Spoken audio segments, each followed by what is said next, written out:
Então, tínhamos acabado com o Bramante, não é? Com o Bramante em Milão. O Bramante faz aqueles projetos que vocês sabem, Disciplinaria Preço Sensato, etc., dos claustros de Santo Ambrósio, e chega a Roma no final de 1459. Depois de Milão ter sido conquistado pelos franceses. E fica até 1503, com a eleição, não, até 1503, em data da eleição de Júlio II, está, portanto, 1503, está relativamente, permanece relativamente obscuro. Terá estudado e o vinho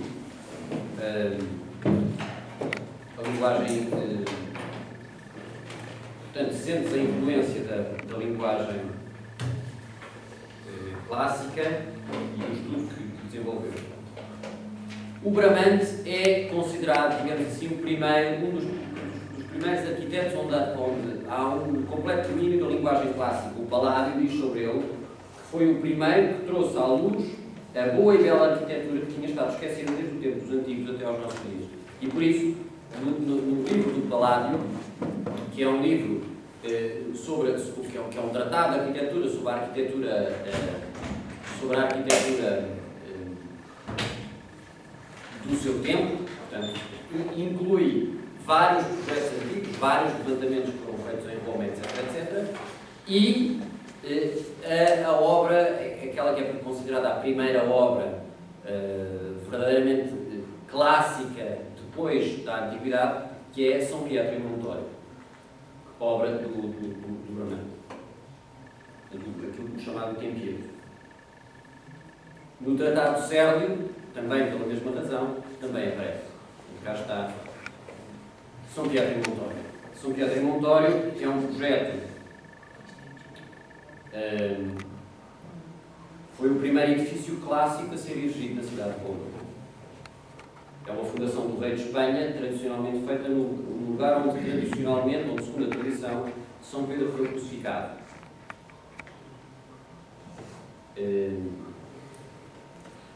Existiam edifícios circulares no 400, mas este é o primeiro que tem uma colunata com arquitrave em envolveu. Portanto, há aqui uma evolução relativamente ao Panteão, não é? O Panteão de Roma, que servia de referência a todos eles. Normalmente, a cúpula era logo colocada imediatamente por cima da ordem, da arquitrave. Ele faz uma segunda ordem, um segundo nível. Para quê? Para que a cúpula seja vista. É esta estratégia de colocar aqui um tambor interior para que a cúpula seja vista. É pensado também como um templo antigo, não propriamente como uma igreja, portanto, com um peristilo e com a cella, o espaço interior completamente fechado. É um espaço pequeníssimo, com cerca de 4,5 metros de diâmetro, que tem um altar no centro, que ocupa metade da área e, portanto, não há lugar propriamente para uma assembleia. A funcionalidade, e isto denota exatamente o pensamento dos arquitetos renascentistas, que depois continuará na história de São Pedro, o pensamento dos arquitetos renascentistas relativamente às igrejas. A funcionalidade do Tempietro é secundária, não é uma igreja no sentido tradicional. O verdadeiro significado do edifício está no seu exterior. Também a cúpula é feita à imagem do antigo, é semisférica e feita em alvenaria cimentada, em alvenaria rotante.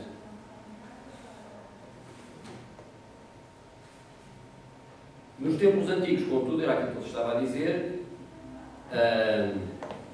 nos templos antigos redondos, a cúpula insere-se logo a seguir à primeira ordem. A primeira ordem, para os que não são arquitetos, é esta primeira altura de colunas. Aqui há um tambor que permite que a cúpula seja vista de fora.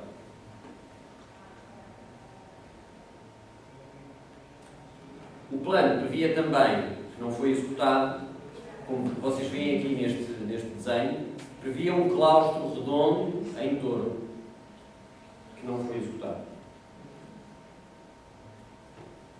Todo o templo é feito, todas estas dimensões decorrem do diâmetro da coluna. Portanto, aqui outra vez manifesta-se esta modalidade de pensamento arquitetónico renascentista, em que há um modo que se vai multiplicando sucessivamente, de modo a que tudo fique em caixa.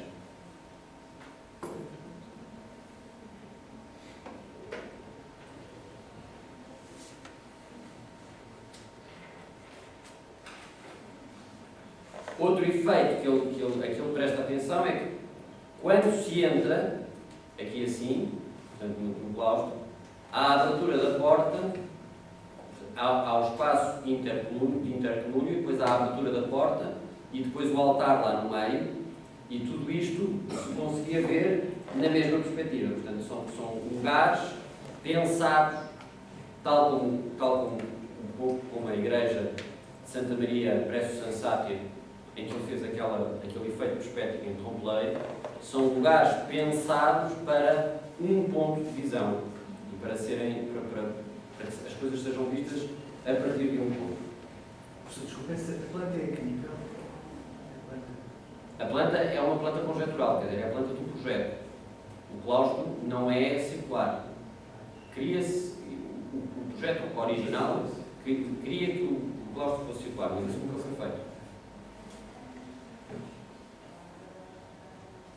Portanto, é dado um ponto de vista fixo ao observador, não é um espaço para ser percorrido. O projeto de São Pedro. São Pedro, depois farei uma síntese de todos estes projetos em São Pedro, mas que todos os grandes arquitetos do 500 quase tocam neste projeto. De qualquer modo, Bramante faz 2 projetos para São Pedro. Portanto, primeiro, a decoração, não é? Depois, a proposta de um templo, que é um templo de planta central. E segundo, outra vez, não é um espaço, é essa a crítica que se faz, não é um espaço para a liturgia. É uma cruz grega.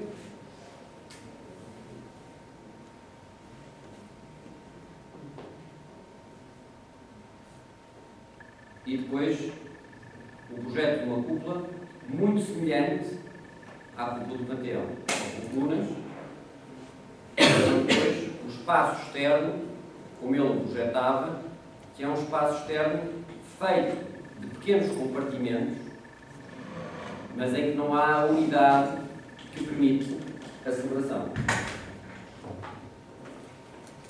A lanterna é muito semelhante à lanterna que faz o Brulesque, e depois tem uma cúpula, exatamente como a cúpula do Panteão, até com estas escadas que aqui está, cimentada e de uma só folha. A obra não avançou logo durante o projeto do Bramante, porque para a dimensão que estava projetada, esta cúpula era impossível de ser construída. O seu peso era excessivo para ser aguentado por estas colunas.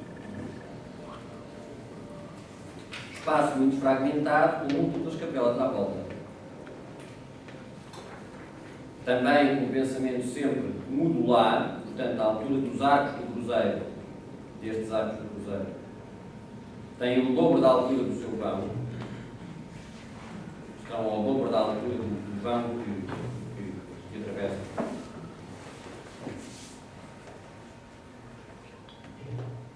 Toda a construção geométrica era vista de baixo, portanto, de um ponto de vista fixo. O edifício para ser visto e não propriamente para se estar dentro dele. Outra vez, esta pouca atenção. Outra vez não era uma igreja, como em São Pedro, em Montório, mas mais um memorial. Mais a ideia de marcar um lugar da sepultura de São Pedro, mas não propriamente para estabelecer a liturgia. Então é uma influência tardo-antiga e pós-cristã. Cá está, vejam como a cúpula é muito semelhante à cúpula que isto é o Panteão, evidentemente não é um projeto dele, mas só para vocês compararem a cúpula que o Bramante desenha com a cúpula de São Pedro. Aqui está. De qualquer modo, há alguns detalhes da forma do pensamento pensamento interior das igrejas do Brabante que é interessante verificar. Portanto, ele mantém este tipo de estrutura aditiva e compositiva que já o Brunelleschi tinha, que ele desenvolve. Portanto, vejam aqui assim, há esta, em Santa Maria del Popolo, há esta estrutura, que é uma estrutura aditiva. Portanto, uma planta, um quadrado central, neste sítio onde nós estamos agora, que é a aula do cruzeiro, depois um pequeno tramo de nave e depois, com esta saliência, uma ábside a rematar. Esta adição destes três elementos é uma característica da arquitetura do Bramante e que depois vai ser apropriada por outras pessoas. E os caixotões ou lombos também são uma característica dele. Caixotões ou lombos, quer dizer, oblongos. Oblongos. Compridos, é uma maneira esquisita de dizer.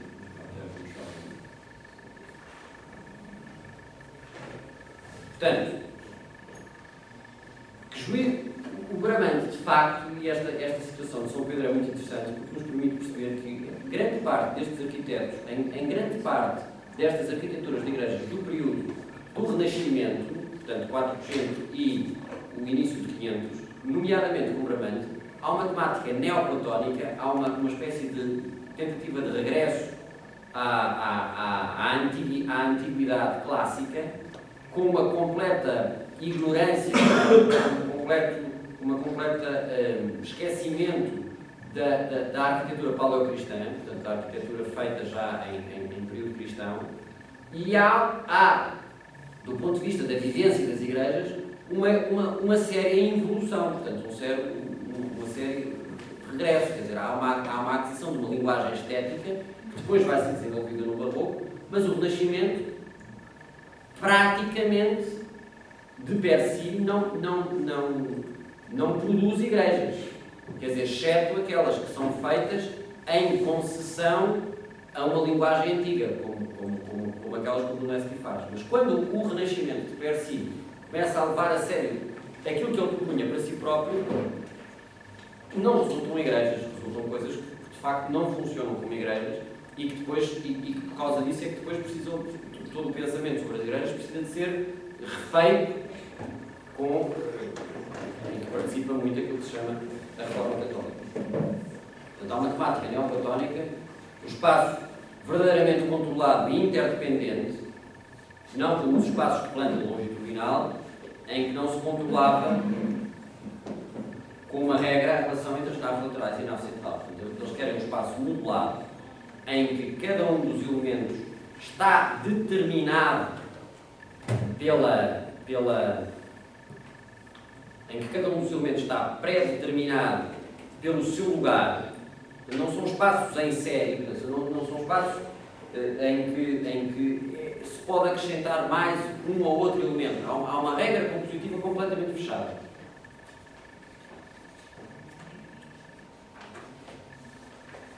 A ambição de Bramante é mesmo de Brunelleschi e de Alberti, um espaço completamente determinado nas suas relações formais, um pouco como a sacristia de São Lourenço de Brunelleschi.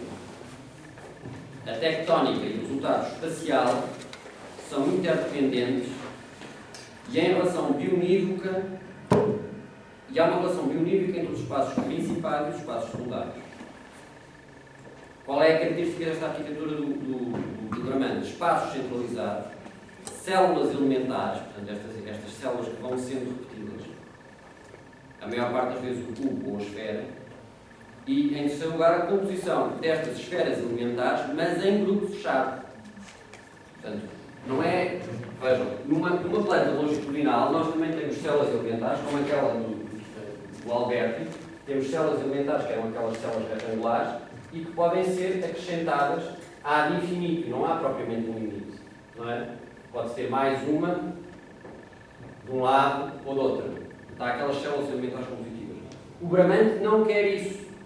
E aquilo que ele faz é uma estrutura tal que essas células elementares, ele tem um quadrado, depois acrescenta este outro tramo e depois acrescenta este remate.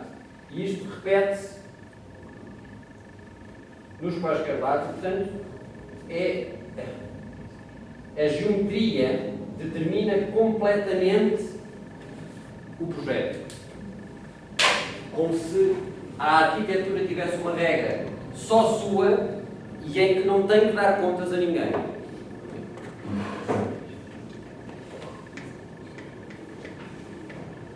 Pode haver uma variação destas células elementares, mas o sistema compositivo em si é sempre o mesmo.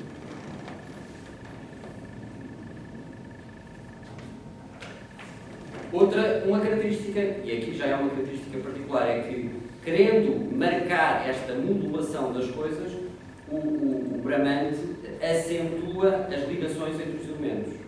Portanto, entre o cruzeiro e este tramo, e entre a ábside e o tramo. Ele acentua esses elementos.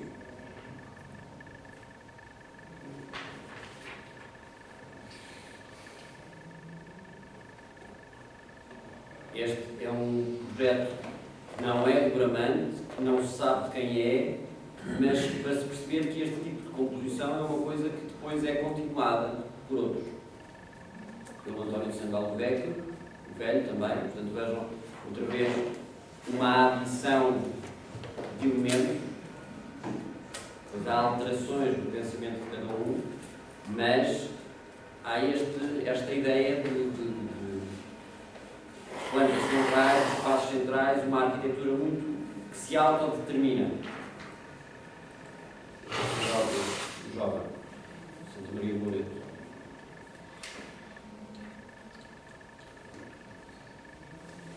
Rafael,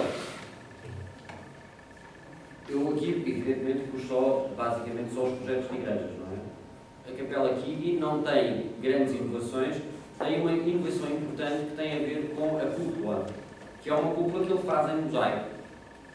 Rompendo-a com estas figurações, rompe a espacialidade da igreja e começa a introduzir aquela ideia de trompe-l'œil, que depois será muito vulgarizada no barroco, mas que tem aqui um pouco a sua origem, ou pelo menos uma das suas realizações primeiras, que é verdadeiramente significativa.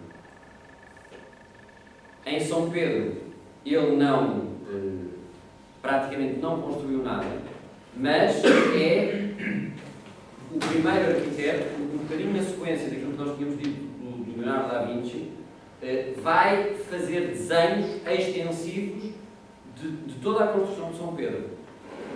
E vai advogar exatamente isso, que vai definir um método de trabalho para São Pedro. Faz a planta, faz um modelo em madeira e depois aquilo é marcado no sítio e é discutido com os artesãos. Portanto, o Rafael é o primeiro a estabelecer, em pôr em ação os princípios de trabalho dos arquitetos de que o Vitruvio falava. O desenho em planta, o desenho em alçada em secção e o desenho em perspectiva. E num memorando que ele escreve ao Papa Leão X, em 1509, ele diz: o arquiteto não desenha do mesmo modo que o pintor. O que o arquiteto precisa é de uma representação que lhe permita controlar todas as dimensões do edifício e de ver todas as suas partes sem distorção. São necessárias 3 vistas. E o Rafael é o primeiro arquiteto que apresenta o plano completo de São Pedro. O interior e o exterior desenhados separadamente, etc. Portanto, o Rafael não introduz grandes inovações nesta questão de São Pedro. Quem vai introduzir essas inovações vai ser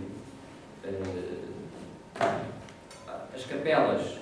Há qualquer coisa que ele já faz, não é? Portanto, pressupõe a ideia do prolongamento da nave, mas isso estava exatamente em discussão, e vai unificar as capelas para criar um deambulatório. A ideia do deambulatório já não daquelas capelas isoladas de falar do Bramante.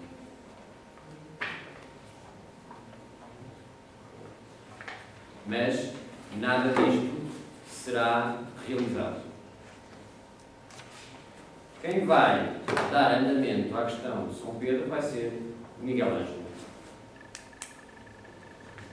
Mas vamos começar um bocadinho antes. O Miguel Ângelo nasce em 1475 e tem uma vida muito longa e muito produtiva. Ele define-se como um escultor. A maneira de pensar, ele pensa como um escultor, e esta maneira de pensar como escultor é dominante nos seus trabalhos de arquitetura. Mas é uma pessoa polifacetada, escreveu poemas, muitos de motivo religioso. Tem um poema lindíssimo que eu tenho na minha mesa de trabalho, em que diz assim: que posso eu, Senhor, se tu não vens a mim com a habitual e inefável cortesia, misericórdia. Um homem como Miguel Ângelo ter isto é extraordinário. É uma pessoa com um caráter difícil, parece-me muito mal feitio, mas que era idolatrado por toda a gente. E era um homem muito religioso, amigo de Santo Inácio de Leão. O Miguel Ângelo é que eu tinha muito mal, que não era o Alberto, o Miguel Ângelo é que era amigo de Santo Inácio de Leão. Primeira obra, esta fachada para a Igreja de São Lourenço, como viram, é projeto do Brunelleschi, mas que ele não completou a fachada, e portanto eu começo a manifestar exatamente as suas capacidades de desenho. Outra alternativa para esta fachada do Juliano Sangal, que era aqui do Sangal. Depois, vê-se aqui já Miguel Ângelo, verdadeiramente, começa já a sair desta maneira de pensar as coisas renascentista, portanto, com uma arquitetura muito autodeterminada. E, portanto, ele já não é uma pessoa que fica completamente escravizada pelas regras da arquitetura, e isso vê-se nesta comparação. É uma pessoa que vai alterar essas regras, vai subverter essas regras. E isso vê-se nesta comparação entre a sacristia velha, feita pelo Brunelleschi, e a sacristia nova, que é projeto dele, sempre para a Igreja de São Lourenço. O projeto dele de Miguel Ângelo é muito mais tenso, muito menos equilibrado. Introduzimos já aquilo que se chamou o maneirismo. Sacristia nova, esta. Sacristia nova, um espaço muito mais tenso, muito menos equilibrado.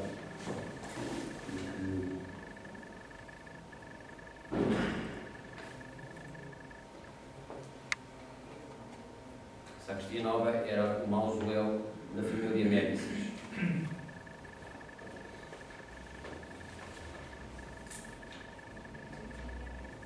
E é engraçado isto que diz o Vasari, que foi aluno dele e o primeiro historiador da arquitetura, sobre ele, que se permite algumas liberdades relativamente às regras. E, portanto, ele é o primeiro a que se permite essas liberdades.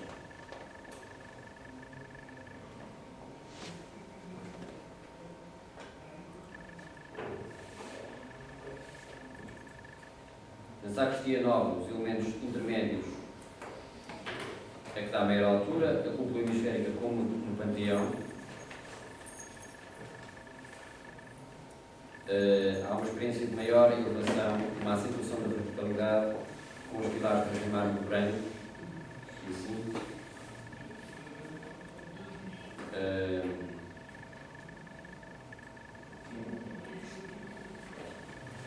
Não vamos.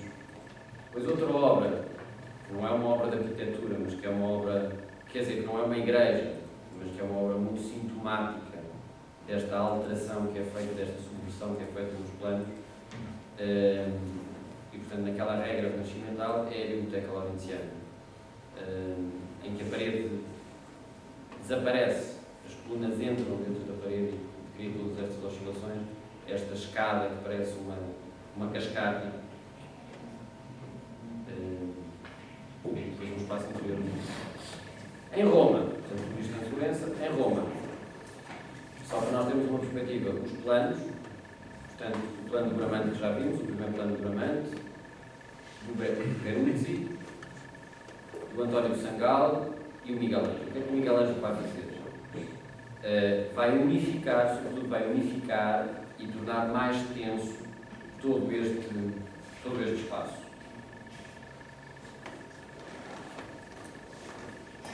vai fazer também o Campidório, eu vou apresentar isso aqui. É chamado a ser arquiteto-chefe de São Pedro em 1546. Antes do Conselho O Conselho de Direito teve 3 momentos. Não sou capaz de situar. Pode ser dentro, sabe? Talvez, não tenho certeza. Eu pergunto porque já viviam as diretivas do Carlos Correio aqui. Não, essas são posteriores. Ele só publica nos anos 70 e 77, se não me falha muito. O Carlos Borromeu não faz, só a título de curiosidade, não faz a publicação logo. É muito engraçado porque ele trabalha no concílio, é arcebispo de Roma e aquilo é um processo longo, é um processo de diálogo, inclusive com um arquiteto, o Pellegrino Tibaldi, um arquiteto milanês. E, portanto, há um longo diálogo entre o Borromeu e o Pellegrino Tibaldi, e só depois é que ele publica aquelas instruções. Mas falaremos sobre isso a semana que vem. Portanto, ele é arquiteto-chefe de São Pedro em 1546, sucedeu a António de Sangallo, prescinde do pagamento do projeto, prescinde do projeto antigo e recusa o pagamento. Tem esta grandeza de não se fazer pagar pela Basílica de São Pedro. E não é porque não precisasse, porque ele andava sempre curto de dinheiro, portanto avançava no dinheiro, depois ele gastava, e depois não tinha feito as coisas, e depois andava a fugir aos clientes. O Miguel Ângelo, tudo somado apesar de uma pessoa ser quem era, mas também tinha problemas aos clientes. Não é que não precisasse do pagamento, mas recusou o pagamento. Resolveu os problemas estruturais que o projeto de livramento e os outros tinham, fortalecendo exatamente estas colunas. À sua morte, em 1546, o braço sul estava completo, que eu não sei dizer agora nesta planta qual é, supondo que será este. O braço norte, só uma parte da abóbada estava incompleta e no tambor da cúpula faltava muito pouco. Portanto, no tempo de Miguel Ângelo, isto sofre de facto um grande avanço. E deitou abaixo algumas partes, depois à frente temos isso, deitou abaixo algumas partes que já tinham sido construídas pelo Bramante e pelo Ferro. Qualidades do projeto. Há uma simplificação da espacialidade e uma unificação, como vocês viram.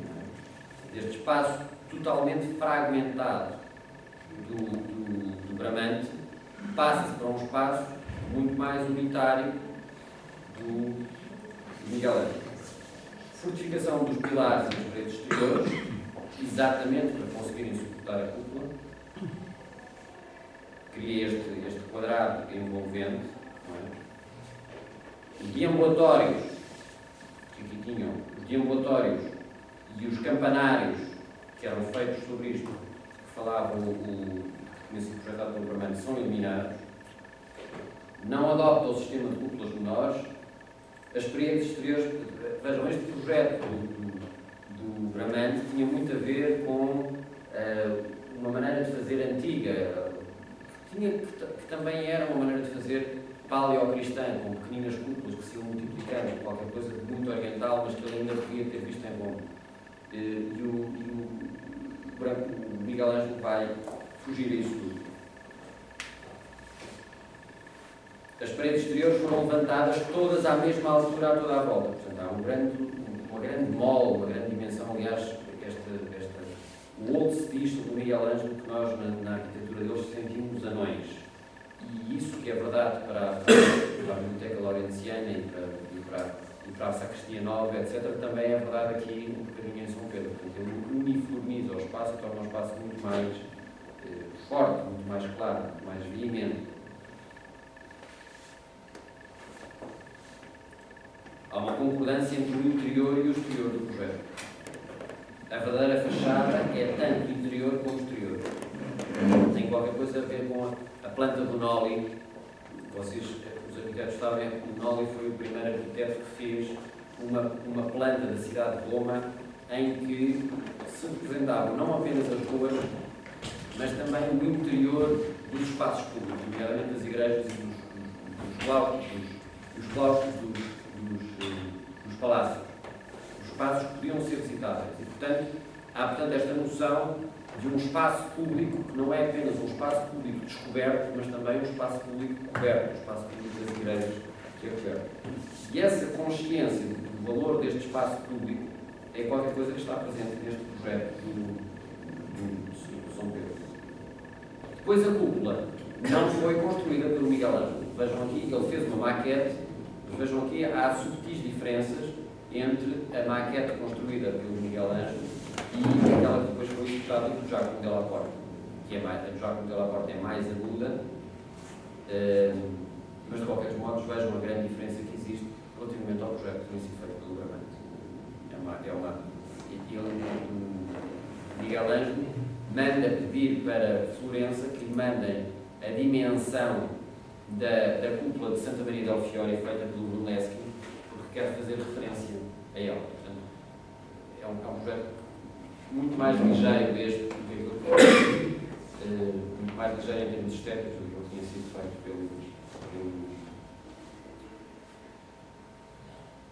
pelo Bramante.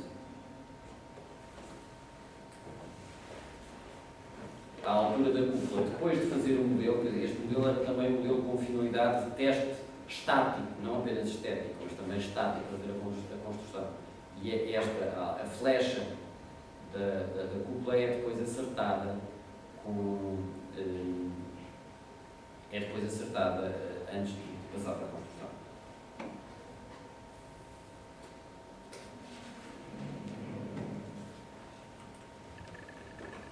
Vejam, este é um bom exemplo que vos dá para perceber. Portanto, este é o resto da Basílica Constantiniana. E esta é a construção que estava feita ao tempo da morte do Miguel Ângelo. Portanto, estava construído até aqui e tinha sido construído tudo isto. É um exemplo significativo do que é que se passa. As vistas do interior e do exterior e a introdução deste ático, deste nível que se chama o ático,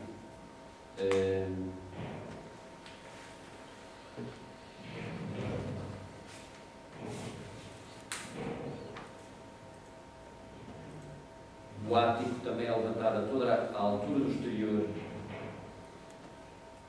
e esconde as abóbadas de canhão dos braços da cruz. Este ático vai permitir esta uniformidade, esta massa poderosa que é característica de São Pedro. Outro projeto dele, muito interessante, é o projeto de São João dos Florentinos, feito em Roma, mas em que ele vai buscar informação, portanto, para a comunidade dos Florentinos, que eu fazia parte, para a comunidade dos Florentinos em Roma, e em que ele vai pedir exatamente referências outra vez. Portanto, era uma pessoa que tinha esta humildade de pedir referências ao batistério de Florença. E aquilo que é interessante aqui é que há esta originalidade. Ele começa pela primeira vez a construir o espaço. Há estas referências aos ambientes paleocristãos, mas o que é desenhado é o espaço, estão a ver? E sobeja depois aquilo que é cheio de material. Não é como muitas vezes em que são postas as colunas e o espaço resulta. Aqui não. Ele constrói o próprio espaço. Mas também continua dentro do paradigma das arquiteturas de planta central. Outra intervenção do Miguel Ângelo, muito interessante, é nas termas do Diocleciano. Portanto, é uma intervenção de arquitetura sobre pré-existências muito recuada no tempo, em que ele vai usar esta construção que ainda existia para fazer Santa Maria dell'Angeli, valorizando aquelas cúpulas. Portanto, ele não mexe, estas são as cúpulas antigas que lá estavam, ele não desmexe.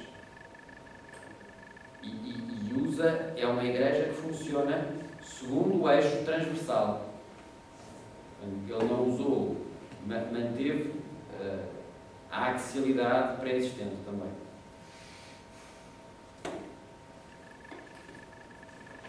E finalmente, outro aspecto interessante tem a ver com a maneira como ele propriamente está a esculpir o espaço. Não é? Quer dizer, estas formas que não são formas regulares, mas que ele entende que têm que ser assim para provocar um determinado efeito.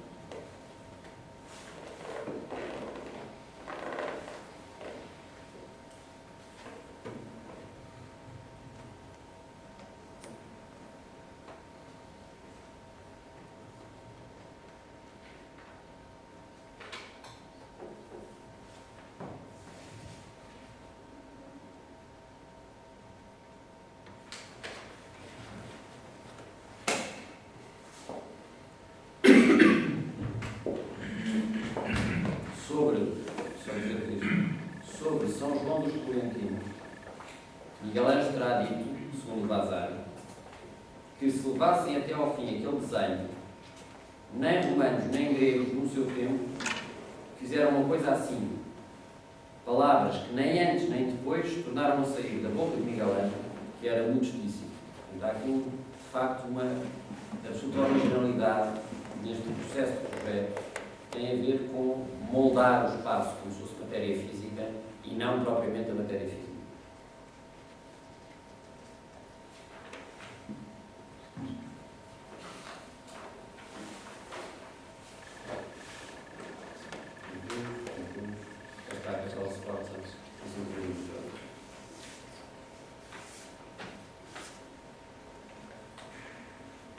Características da sua obra final.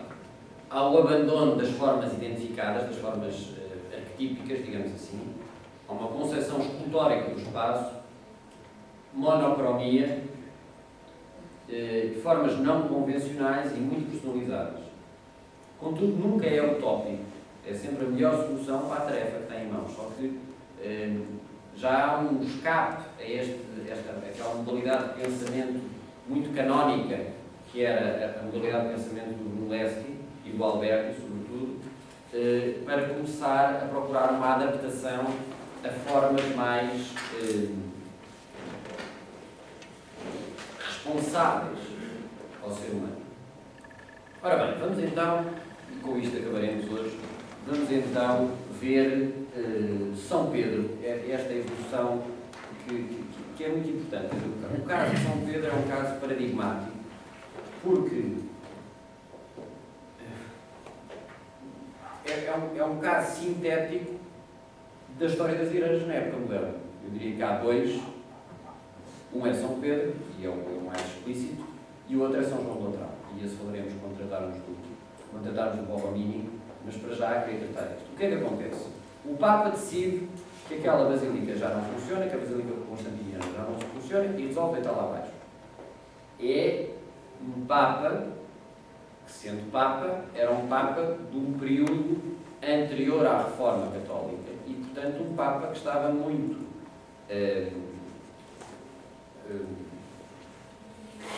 pressionado por uma mentalidade que era uma mentalidade de pendor, em que o valor principal era o valor de referência da arquitetura antiga, da arquitetura clássica, da arquitetura romana, sobretudo a romana. Não é? E depois, durante o primeiro projeto, que é o projeto Abramante, que é um projeto que não constrói uma igreja, constrói um templo, praticamente um templo votivo, quer dizer, não há espaço para a liturgia, e depois, gradualmente, vai havendo uma afinação desse projeto, e uma, quase que se poderia dizer, uma afinação e uma cristianização. Há um ponto de partida que é pagão, quase, poderíamos dizer, e há uma progressiva cristianização da espacialidade de São Pedro, que culmina, sobretudo, e que se realiza, sobretudo, com as intervenções do Bernini no fim. Portanto, o primeiro projeto do Bramante é um projeto de ordem espacial, quer dizer, ele quer criar qualquer coisa que é... criar qualquer coisa que é aquilo que se chama um pentirigion, uma estrutura... Certeza que eu posso apagar isto? Sim, Devia ser invejoso esse.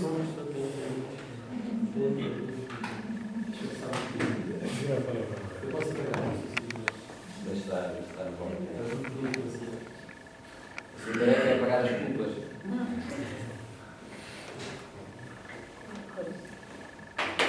Ora bem, o que é que nós temos? Temos 4 eixos, 2 eixos no espaço, não é?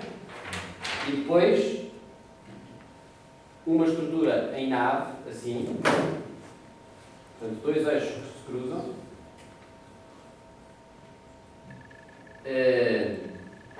E aqui no centro, qualquer coisa que sobe por aqui também. E depois, nos espaços remanescentes, a mesma coisa.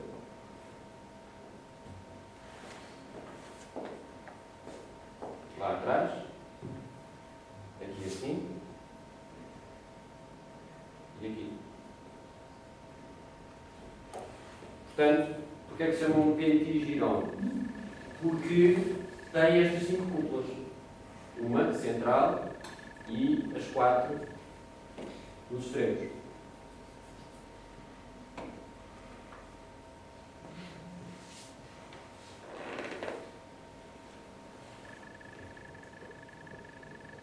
Qual é o projeto do Bramante? Ele tem a cruz grega. Outra vez é um projeto de uma geometria total, como era a característica dele, mas só para nós retermos isto. Portanto, ele tem uma cruz grega, feita de 5 quadrados, e nessa cruz grega vai introduzir mais 4 cruz gregas,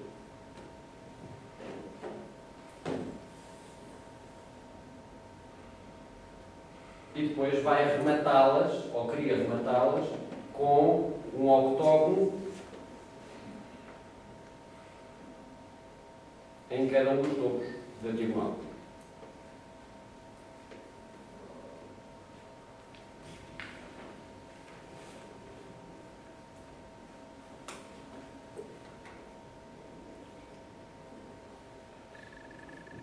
E nos remates da cruz grega coloca, como também já era característica dele, uma ábside, que era um nártex, que era aberto. Portanto, estão a perceber, é um desenho que se pode fazer modularmente, um bocadinho depois do outro, como se eu tivesse peças de madeira ou peças de lego e que fosse encaixando. Não é? E vejam esta lógica, quer dizer, do octógono central, que é aqui cortado, e que depois se vai repetir ali toda uma organização mental da Igreja, mas sem prestar grande atenção à sua espacialidade. É mais um processo compositivo, é quase uma escrita, mais do que propriamente um espaço para ser habitado. O segundo plano, ele percebeu que aquele plano não funcionava bem. Cá está o primeiro plano do Bramante.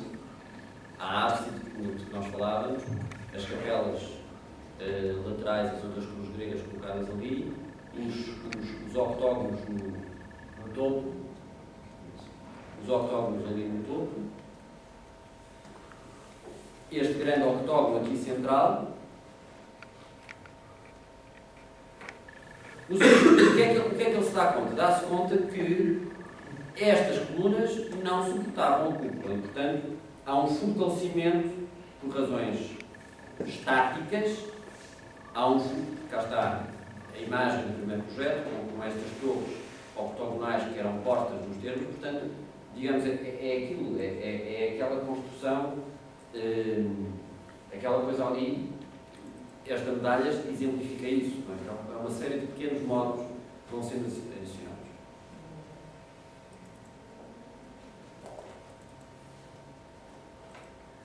Segundo projeto, há um fortalecimento destes pilares, as ábsides mantêm-se, as capelas mantêm-se,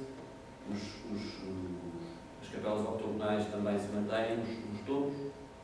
Há, sobretudo, uma maior uniformidade dos espaços. E acrescenta estes nártexes semicirculares aos braços da cruz grega.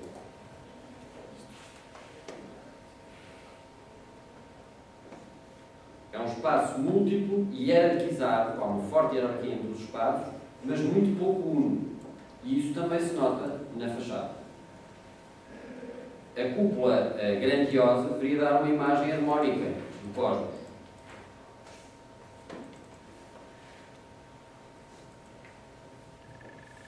Cá está. Circular, vejam aqui assim, repete um bocadinho a lição do São Montório, não é? Coloca uma esfera por cima do transepto e usa meia esfera como círculos. Mas quer dizer, ele põe por cima desta estrutura, estão a ver aqui ao centro, talvez seja melhor dizer, por cima desta estrutura, aqui ao centro, ele quer colocar um panteão. Na prática é isto que faz. Outra vez, a adição de outro modo. Cá está, aqui esse panteão desenhado. Portanto, meia esfera e aqui neste caso põe colunas para iluminar. Aqui está no plano. Depois, os projetos do Rafael, sobre isso já falámos, portanto, ele vai sobretudo desenhar as coisas, vai pensar, considerando o Papa às tantas, a grande polémica que se estabelece é que a Igreja constantiniana vinha até aqui.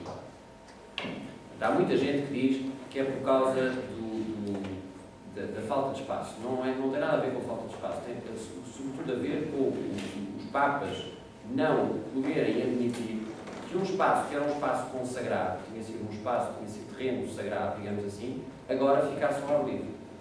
E, portanto, há desde o princípio, e naqueles projetistas e naqueles donos de obra que são mais receptivos às intenções do Papa e às intenções religiosas, há logo esta intenção de prolongamento da cruz grega em planta longitudinal, por razões litúrgicas e por razões intrinsecamente religiosas, ou seja, há aqui um entendimento da arquitetura ao serviço e não propriamente da arquitetura por si própria, como era.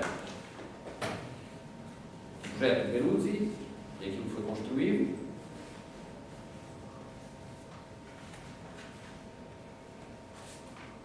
A ideia que o Bramante mantém sempre, aqui também no projeto do Sangal, novo, que foi o responsável da obra.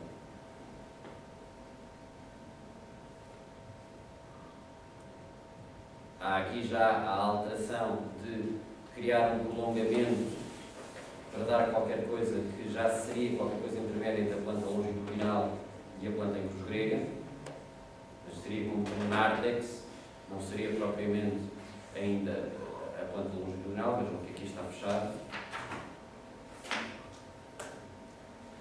O espaço, contudo, com o António Sangal novo, ganha uma certa uniformidade. Portanto, a pré-existência formal da Basílica Constantiniana, portanto, coincidia com esse prolongamento. Exatamente.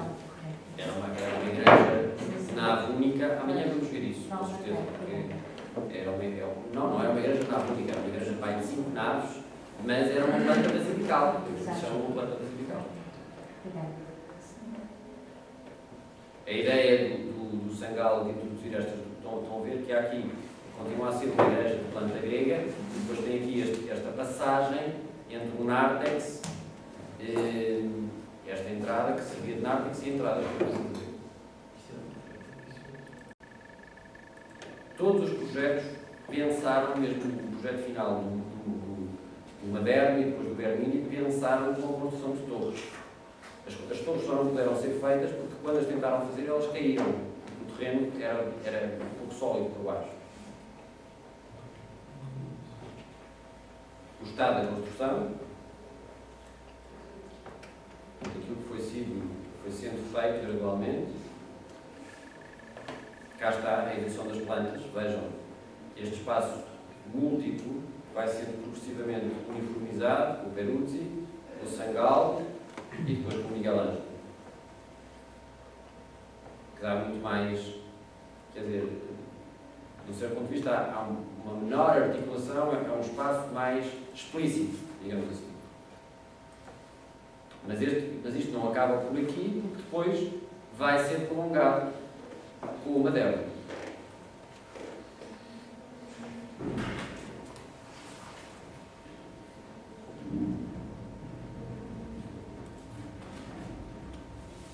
O Miguel Ângelo desenha tudo, portanto, conseguem já introduz, estão a ver, introduz este.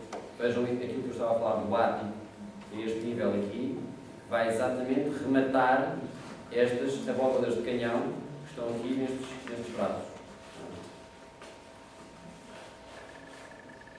E a maquete do cúpula também já vimos. Portanto, aqui está aquilo que foi construído e aquilo que foi demolido. Portanto, vejam, esta parte, como é que ela está? Estes pilares foram construídos antes do Miguel Ângelo.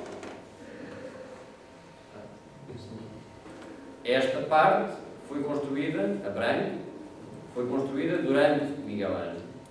E isto já tinha sido construído pelo Rafael, pelo Sangal, e foi deitado abaixo pelo Miguel Ângelo para construir depois este espaço. Portanto, ele concentrou o espaço, mas o espaço foi diminuído. Não é?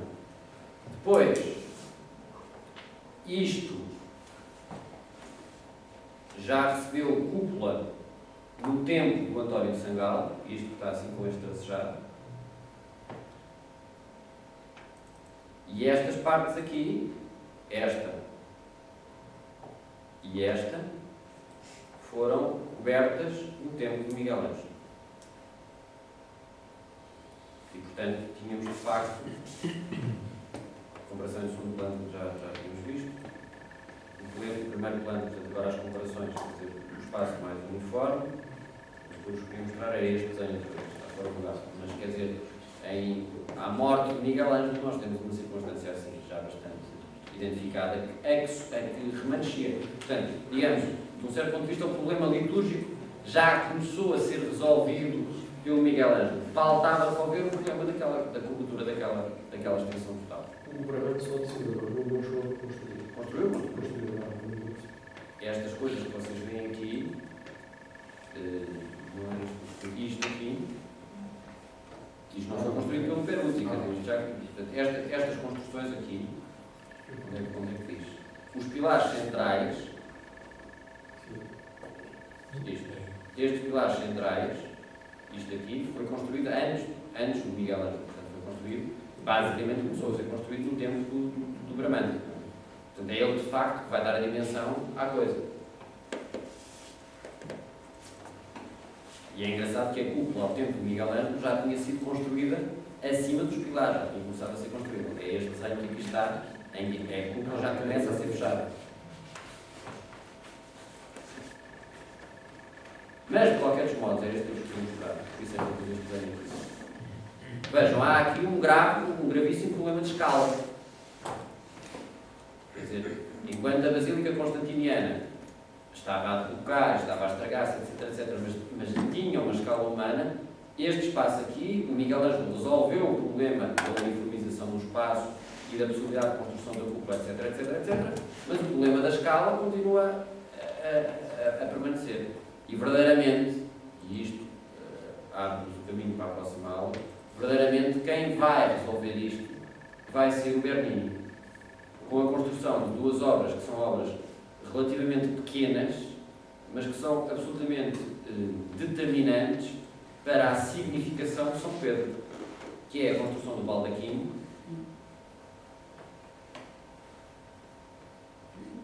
e a construção do grande efeito escultórico que se chama da Cátedra de São Pedro, com aquele efeito lumínico do Espírito Santo. Ali atrás. Deixa-me só ver se eu esqueci de dizer algo.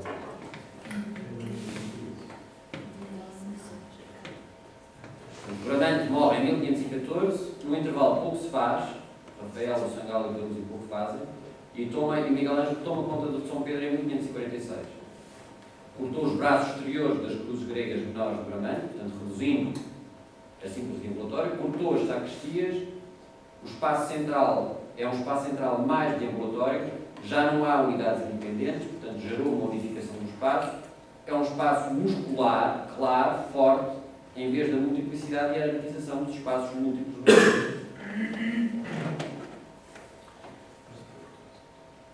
Qual o melhor serve o propósito de uma igreja? Aqui assim, vejam, outra vez, é uma discussão importante, porque aqueles pequenos espaços do Bramante estavam muito dirigidos a uma devoção pessoal. Pelo contrário, o espaço centralizado e uniforme e uno do Miguel Ângelo estava mais dirigido à celebração litúrgica. Na cúpula,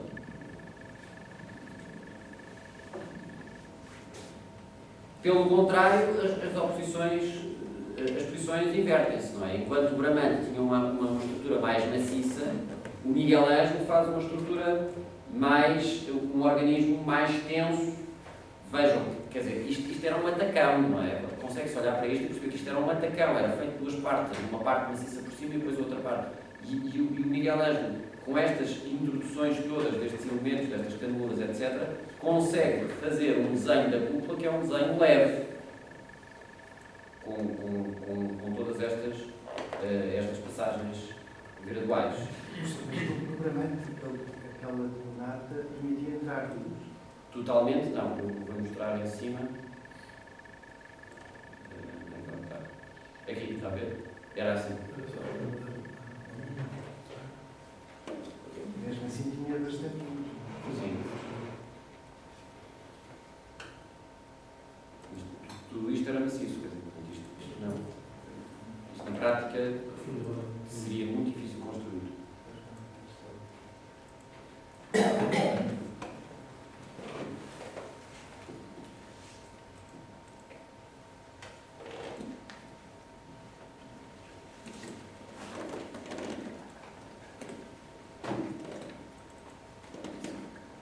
Há na obra do Schultz diz, há na obra do Miguel Ângelo uma atmosfera de tensão, conflito e drama dificilmente encontrada antes na história da arte. Parece que o homem, pela primeira vez, se tornou consciente do seu problema existencial. Quer dizer, a arquitetura do Miguel Ângelo, de facto, tem esta consciência de tensão, de ser qualquer coisa que já não é um animal, mas que também não é um Deus. Portanto, não é aquela figuração do intelectual humanista que era quase um semideus, que era qualquer coisa que estava acima. Não, aqui toda a arquitetura do Miguel Ângelo manifesta esta tensão da aspiração por Deus que o homem tem, mas que não consegue realizar. Portanto, há a própria expressão dessa tensão. E as arquiteturas, todas as arquiteturas do Miguel Ângelo, todas as coisas que ele faz, são exatamente, depois são motivadas também pelo Bernini, eu acho que eles têm qualquer coisa que parecido, os dois, manifesta exatamente isso, quer dizer, não se consegue desenhar o perfeito é amassador. Quer dizer, o perfeito desenhado pelo Bramante, em última análise, é amassador, portanto, aquela coisa toda organizadinha, é amassador, e portanto começam a exprimir a tensão e a resolver, e ter atitudes de como é que é dizer quase? Fazer o melhor possível, mas fazer o melhor possível sem esquecer nenhum fator. Sem esquecer nenhum fator, e nomeadamente não esquecer os fatores da tensão humana.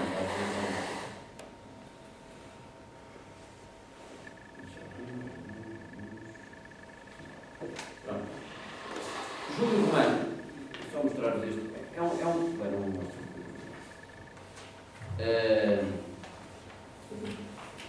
Júlio Romano também é um maneirista. Só para vos dizer, portanto, também começa a subverter as regras como fez o Bramante. Não é? Ele é conhecido sobretudo pelo Palácio do T, em Mântua, onde faz umas coisas absolutamente esquisitas, tudo desenhado, esta sala é extraordinária.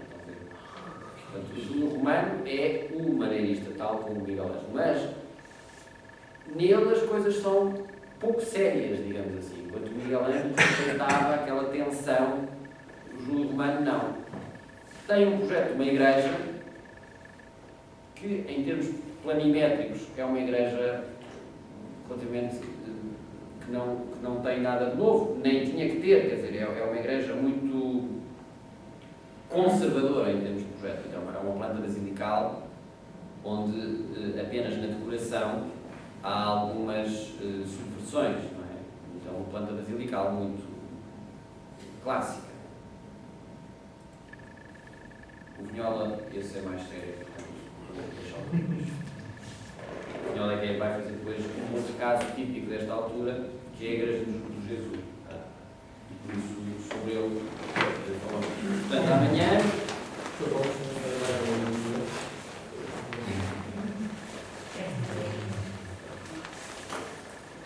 As duas intervenções são de voltamos a falar. Paulo, aqui a segunda não percebi o que é. Os efeitos culturais A cátedra de São Pedro. É aquilo que é feito ao deputado, em que é colocada a cátedra de São Pedro no contrato de São Pedro.